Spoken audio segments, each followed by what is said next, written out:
Hai gengs, welcome back to Sempuras. Kali ini gue kembali bakal ngasih spoiler lagi nih, atau alur cerita sebuah film yang berjudul Six Souls atau 6 Jiwa. Film ini menceritakan kisah tentang seorang psikolog yang harus menangani seorang pasien yang memiliki 6 kepribadian atau satu orang dengan 6 jiwa. Nah, tanpa memperbanyak spoilernya, mending kita tonton aja yuk. Tanpa memperpanjang kata mukadimah, let the spoiler begin. Na na na, celanamu terlalu transparan.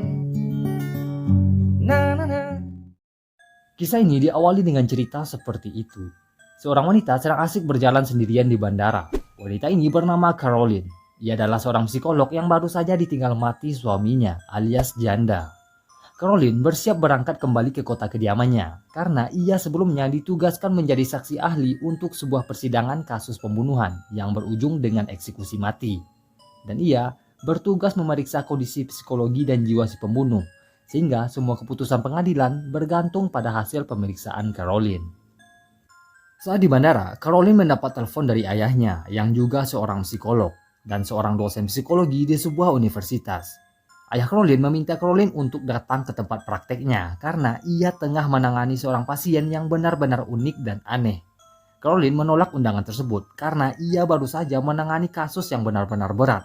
Tapi si ayah memaksa dan menjemput Caroline ke bandara sehingga Caroline terpaksa datang ke kantor ayahnya. Caroline dijemput ayahnya. Saat di perjalanan sampai kantor, ayahnya menceritakan semua detail seorang pasien yang ia temui dari tempat praktek temannya yang bernama Dr. Charles. Si pasien ini bernama David Bernberg. Ia yang akan diperkenalkan pada Caroline untuk diperiksa kondisi mentalnya. Setelah itu, Caroline disuruh masuk ke sebuah ruang pemeriksaan. Di sana ia bertemu dengan seorang pria yang bernama David Bernberg. Ya, pria yang gue omongin tadi. David ini ditemukan dalam kondisi tak sadarkan diri di pinggir jalan. Dan saat ia sadar, ia mengaku kalau tulang punggungnya patah dan menyebabkan ia harus menggunakan kursi roda alias tak bisa berjalan. Karena David mengaku tak bisa berjalan, ia dibawa oleh pihak kepolisian ke sebuah klinik ortopedi atau rumah sakit khusus tulang tempatnya Dr. Charles. Tapi saat di sana, ternyata ia bisa berjalan normal dan mengaku sebagai orang lain alias bukan David. Rumit kan ceritanya? Yuk lanjut. Caroline mulai menanyakan pertanyaan-pertanyaan biasa yang dilakukan oleh seorang psikolog. Ia menanyakan mulai dari masa kecil, kenapa menggunakan kursi roda, sampai memperlihatkan gambar-gambar abstrak yang biasa dilakukan oleh seorang psikolog. Dan juga memeriksa kondisi penglihatan David, apakah buta warna atau tidak. Dan semuanya terlihat normal. Tak ada yang aneh dari David, sehingga Caroline meninggalkan ruangan itu. Keluar dari ruang pemeriksaan, Caroline bertemu dengan ayahnya dan mulai mempertanyakan apa yang aneh dengan diri si David. Si ayah hanya tersenyum mendengar pertanyaan Caroline. Ia lalu melakukan sebuah panggilan telepon dan telepon tersebut tertuju pada telepon yang berada di ruang pemeriksaan. Karena telepon itu tak berhenti berdering, David mengangkat telepon tersebut. Ayah Caroline lalu bertanya pada David, apakah ada Adam di sana?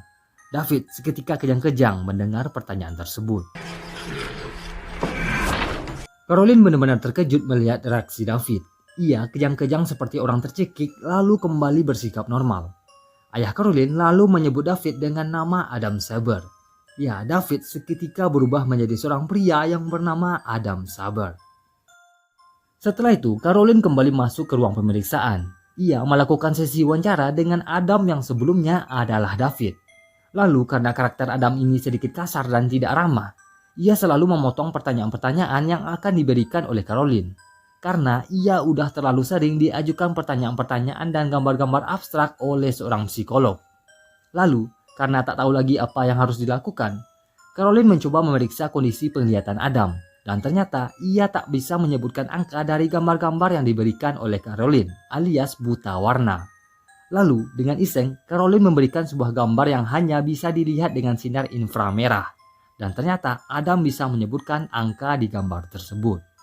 Setelah itu, Caroline memberanikan diri melihat mata Adam dari dekat untuk memeriksa apakah menggunakan lensa atau tidak.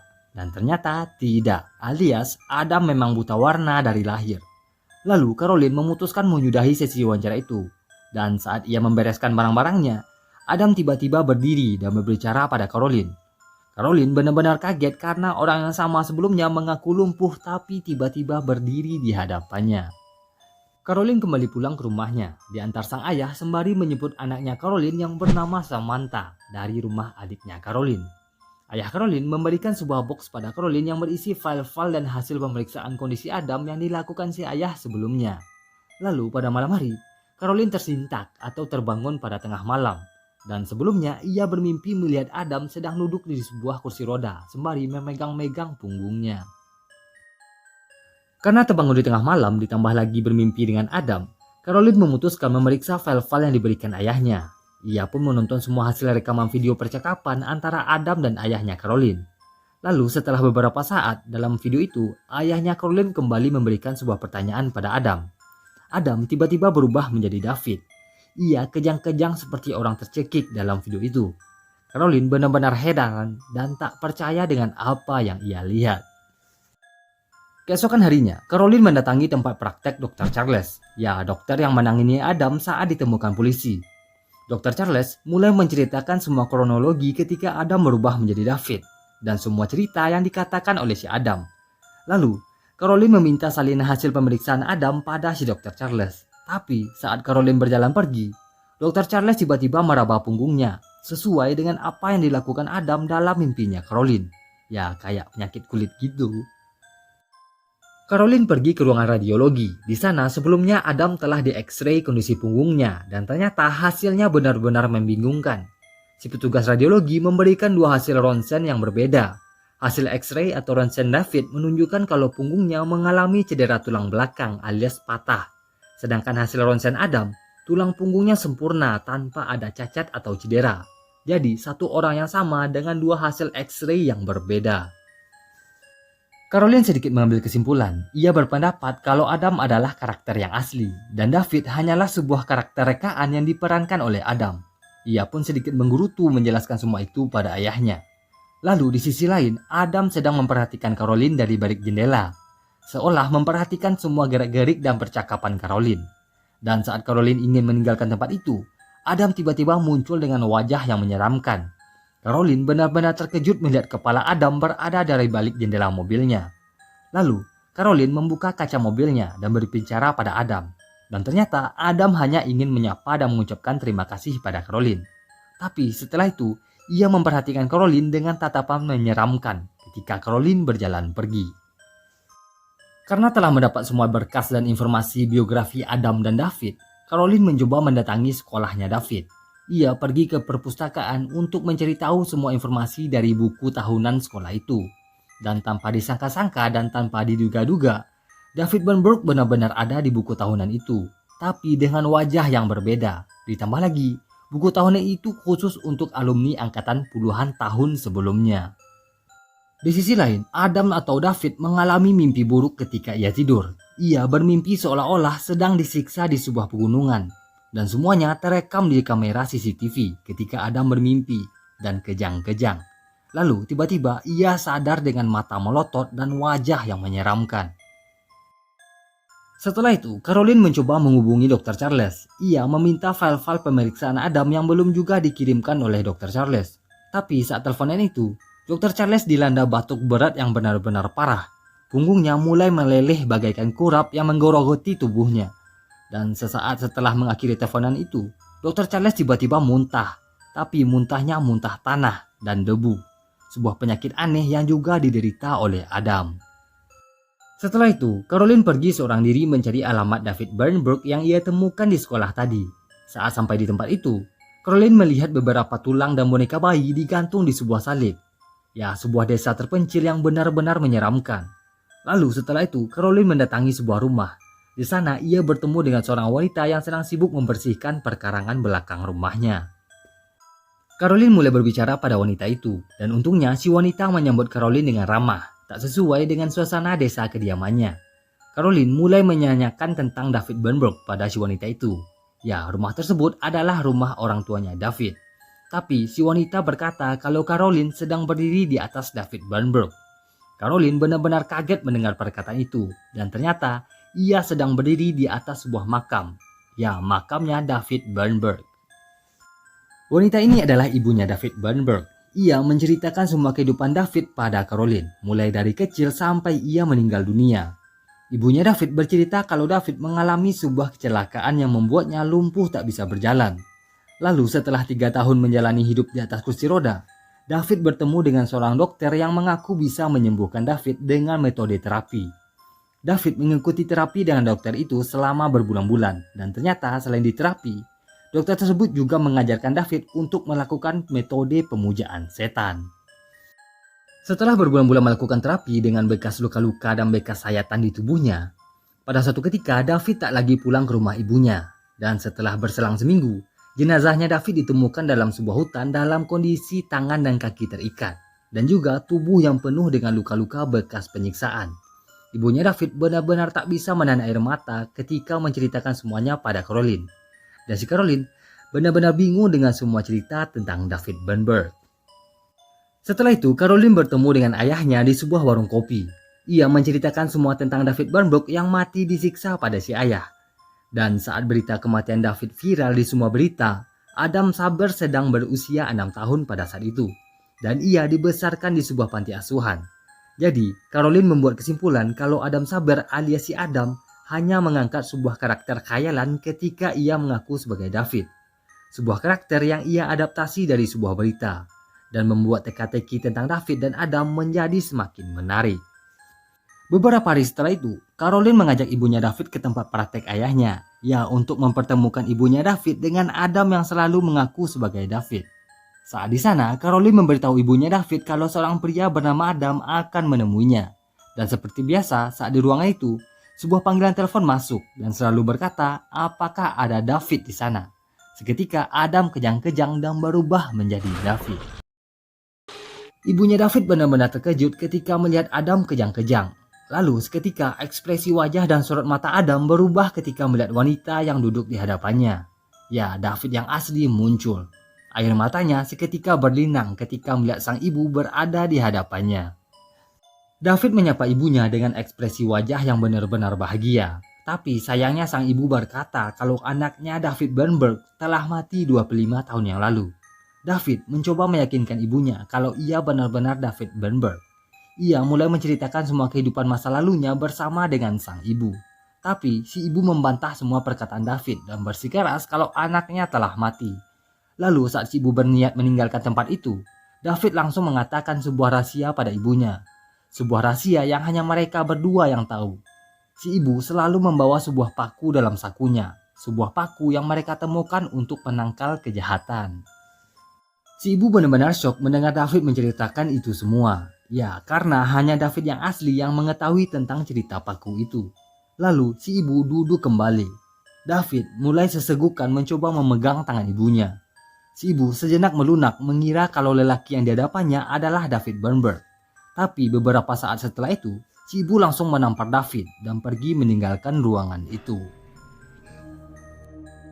Setelah drama pertemuan ibu dan anak tadi, Caroline membawa David ke sebuah hutan. Ya, hutan di mana jenazah David Bernberg ditemukan dalam kondisi mati disiksa. Caroline mulai menanyakan memori tentang hutan itu pada David. Tapi sayang David tak tahu apa-apa tentang hutan itu. Lalu perlahan-lahan ingatannya muncul. Ia teringat suatu malam pernah berada di hutan itu dalam kondisi bersalju. Tapi seketika David mulai ketakutan. Ia terbayang ketika sebuah iblis datang mendekatinya pada saat pembunuhan. David benar-benar histeris karena ia merasa iblis itu ada dalam hutan tersebut dan meminta Caroline membawanya kembali ke mobil. Caroline mencoba membawa David kembali ke mobil, tapi kursi rodanya David tersangkut alias macet dan tak bisa didorong. Sehingga Caroline memutuskan untuk menghubungi temannya yang ada di mobil untuk menjemput mereka. Tapi sayang, koneksi sinyal benar-benar jelek di hutan itu, sehingga Caroline harus sedikit menjauh dari David, sampai ia berhasil menghubungi temannya. Saat Caroline berjalan pergi mencari sinyal, David tiba-tiba kejang. Ya, ia kembali menjadi Adam. Lalu saat Caroline selesai teleponan, ia mendapati David sudah tak ada di kursi rodanya. Lalu saat ia membalikkan badan, Adam sudah berada tepat di belakangnya. Dan wajahnya tepat berada di depan wajahnya Caroline, yang membuat Caroline benar-benar kaget. Caroline bersikap seolah tak terjadi apa-apa pada si Adam, dan ia berbicara seperti biasa dengan menyapa "Hai Adam". Tapi ternyata pria yang dihadapan Caroline bukanlah Adam dan juga bukanlah David Bernberg. Si pria mulai menginterogasi dan menanyai Caroline siapakah Caroline dan kenapa pria itu berada di hutan tersebut. Caroline benar-benar bingung dengan apa yang terjadi pada si Adam dan bingung harus menjelaskan apa pada si pria itu. Si pria mulai mengintimidasi Caroline dengan pertanyaan-pertanyaan dan perkataan yang membuat Caroline benar-benar takut. Dan ternyata si pria ini terbangun dari tidur panjangnya dan tiba-tiba ia terbangun di sebuah hutan sembari duduk di atas kursi roda. Dengan Caroline berada di tempat tersebut. Saat Caroline mulai ketakutan dan kebingungan, untungnya temannya tadi datang dan akhirnya si pria ini menyebutkan namanya. Pria ini bernama Wesley Clyde alias Wes, seorang penyanyi rock yang meninggal pada tahun 1994 dan kematiannya diduga karena bunuh diri.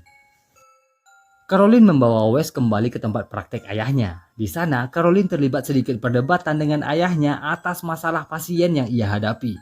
Lalu, saat di ruang pemeriksaan, Caroline menunjukkan sebuah potongan berita kematian Wesley Clyde pada si Wes. Seketika, Wes langsung teringat momen kematiannya. Ia batuk-batuk dan muntah-muntah tanah, dan terlihat seseorang sedang duduk di kursi belakang mobilnya. Setelah mengingat detik-detik kematiannya, Wes tiba-tiba kejang-kejang. Ia seperti tercekik dan lehernya terdengar seperti lagi dikretek-kretek. Lalu setelah itu Wes jatuh terkulai lemas dan tubuh pria tadi kembali lagi menjadi David. Setelah itu Caroline makin penasaran. Ia mulai mencari tahu semua informasi tentang Adam Saber.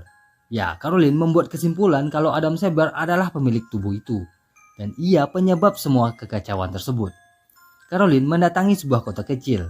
Ia mencari rumahnya si Adam Saber. Sehingga Caroline berhasil menemukan rumahnya si Adam Saber. Sebuah rumah kosong yang hanya diisi oleh seekor anjing. Lalu, Caroline perlahan-lahan masuk ke rumah Adam Saber dari pintu belakang. Dan saat ia memasuki sebuah kamar, ia menghirup aroma busuk di kamar itu. Dan saat ia memeriksa, ia mendapati sebuah mayat telah membusuk di kamar mandi. Dan mayat tersebut adalah mayat Adam Saber yang asli. Setelah melapor pada polisi tentang penemuan mayat itu, Caroline bergegas menjemput anaknya di sekolah. Di sana, Caroline melihat anaknya sedang berduaan dengan Adam. Caroline bergegas berlari dan mengambil anaknya dari si Adam yang sedang bermain dengan Samantha. Lalu, Caroline mulai memaki Adam untuk menjauhi keluarganya. Ya, karena penemuan mayat tadi di rumah si Adam. Tapi tiba-tiba Adam berkata kalau ia adalah Dr. Charles. Ya, tubuh pria ini menjadi Dr. Charles, seorang dokter yang merawat si Adam sebelumnya.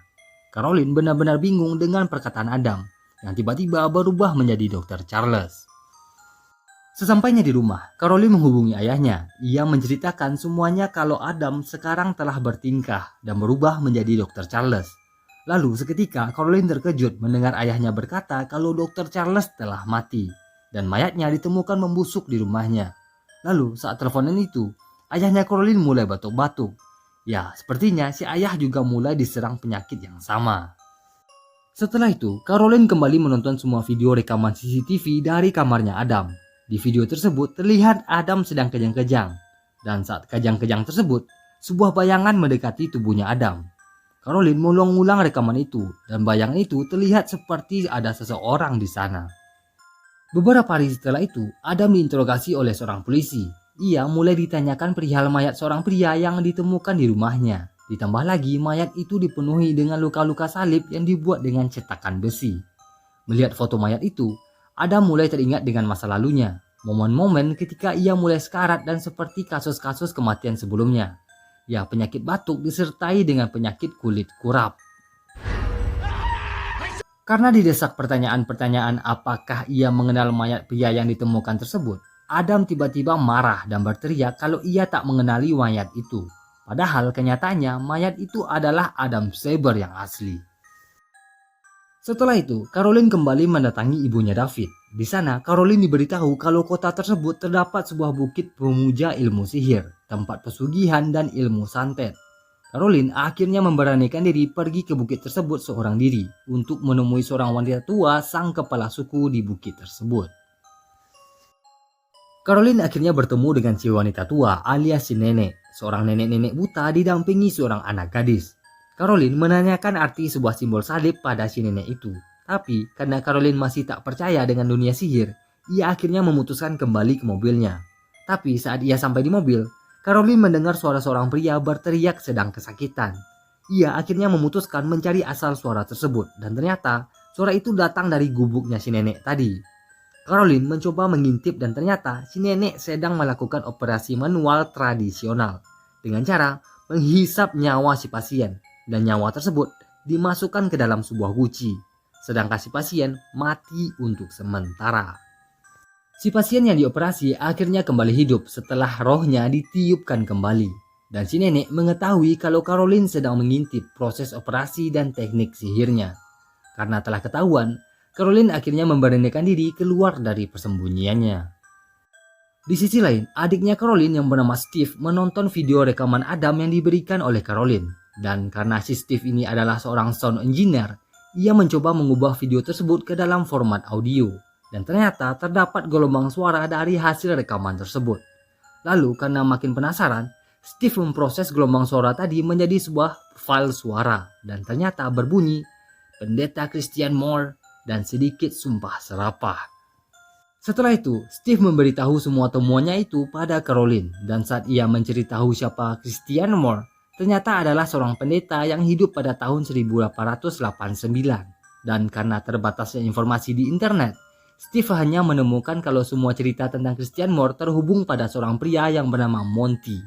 Dan lokasi tempat tinggalnya berjarak 1 jam dari bukit tempat nenek sihir itu. Caroline akhirnya pergi menuju kota yang disebutkan oleh si Steve. Di sisi lain, Steve sedang asik nonton berduaan dengan anaknya Caroline, si Samantha. Tapi saat nonton bareng itu, Samantha terlihat mulai mengalami batuk-batuk yang terdengar sangat parah. Ditambah lagi, penyakit kulit juga muncul di punggungnya, bahkan udah tergolong parah. Si Steve hanya menganggap batuk itu hanya batuk biasa. Dan karena hanya batuk biasa, ia mengambil segelas madu untuk meredakan batuknya Samantha. Caroline akhirnya bertemu dengan seorang pria yang bernama Monty. Saat di sana, Monty memutar sebuah rekaman video waktu ia kecil bersama ayahnya. Di video tersebut terlihat sekelompok masyarakat sedang diserang wabah flu. Dan menurut cerita Monty, saat masyarakat sedang diserang wabah flu inilah pendeta Christian Moore muncul. Menurut cerita Monty, pendeta Christian Moore adalah seorang penyembuh keimanan dan ia mengajak semua penduduk desa agar kembali menjadi hamba Tuhan. Pendeta Christian Moore menunjukkan 2 orang anaknya sebagai 2 orang yang tak dilanda penyakit karena keimanannya, sehingga penduduk setempat kembali memuja Tuhan dan berpaling dari si nenek. Menurut cerita Monty lagi, ia mendatangi tempat tinggal pendeta Christian Moore. Di sana, ia mendapati 2 anak pendeta itu dalam keadaan tewas bersimbah darah. Karena kasus pembunuhan 2 anak itu, pendeta Christian Moore akhirnya ditarik paksa ke atas bukit. Ia diadili dan dihukum oleh si nenek. Lalu si nenek menghisap dan menyedot jiwa pendeta Christian Moore, lalu melepaskannya ke alam liar. Dan setelah itu tubuh Christian Moore kehilangan jiwanya. Si nenek lalu menyumpal dan memasukkan tanah ke mulut Christian Moore. Hal ini dilakukan agar jiwanya tak kembali lagi masuk ke tubuh itu. Dan setelah itu, si nenek memberi sumpah serapahnya ke telinga Christian Moore kalau ia akan menjadi tuhannya orang-orang yang tak beriman. Setelah mendengar semua cerita Monty, Caroline menghubungi ayahnya. Ia menelpon agar ayahnya segera meninggalkan tempat itu karena Caroline telah menyadari kalau Adam Saber yang asli telah mati dan pria yang di rumah itu adalah orang lain. Tapi saat teleponan itu, ayahnya Caroline terlihat sangat kesakitan. Ia dilanda batuk yang benar-benar parah dan punggungnya makin parah. Kurapnya makin meleleh dan membasahi semua pakaiannya. Lalu tak sengaja Caroline kembali menoleh ke layar monitor. Di sana terlihat seorang pria sedang khotbah mengenakan pakaian pastor. Caroline benar-benar terkejut melihat wajah pria itu yang ternyata adalah David alias Adam. Pria yang selama ini ia tangani. Di sisi lain, teleponan itu terhenti sejenak ketika ayahnya Caroline menoleh belakang. Ternyata pendeta Christian Moore tepat berada di belakangnya. Ayahnya Caroline langsung kaget dan muntah mengeluarkan tanah. Ia perlahan-lahan mulai tumbang dan jatuh ke lantai. Dad? Caroline mencoba memanggil-manggil ayahnya, tapi sayang tak ada jawaban. Ia akhirnya memutuskan menghubungi kerabat ayahnya dan saat dicek ayahnya telah tewas dalam kondisi menggenaskan karena nyawanya telah disedot oleh pendeta Christian Moore. Setelah itu, Caroline langsung menghubungi adiknya si Steve. Ia meminta Steve untuk membawa Samantha ke tempatnya Caroline. untuk diobati. Tapi sayangnya si Steve menolak karena ia menganggap kalau penyakit Samantha adalah penyakit medis dan harus dibawa ke dokter. Tapi saat ia akan berangkat, tiba-tiba Christian Moore datang dan ia datang sebagai ayahnya Caroline. Karena telah mendengar semua cerita dari Caroline, Steve membawa Samantha kembali ke rumah. Ia langsung mengunci pintu dan bersembunyi di WC. Dan selama persembunyian itu, untungnya teleponan dengan Caroline masih berlangsung. Persembunyian Steve dan Samantha akhirnya ketahuan. Pendeta Christian Moore yang berubah menjadi ayahnya Steve dan Caroline mulai memaksa menobrak pintu WC. Steve mencoba menahan pintu WC itu, tapi tenaga Christian Moore terlalu kuat sehingga pintu pun terbuka dan si Steve terlempar ke kaca dan pingsan tak sadarkan diri. Christian Moore yang berubah menjadi kakeknya Samantha, ia mulai merayu Samantha untuk datang ke pelukannya. Tapi untungnya Samantha masih memegang telepon yang masih terhubung dengan Caroline. Sehingga Caroline menyuruh Samantha mengaktifkan mode loudspeaker. Dan Caroline langsung berkata, "Put David on the fucking phone." Put David on the fucking phone now! Yang artinya suruh David bicara.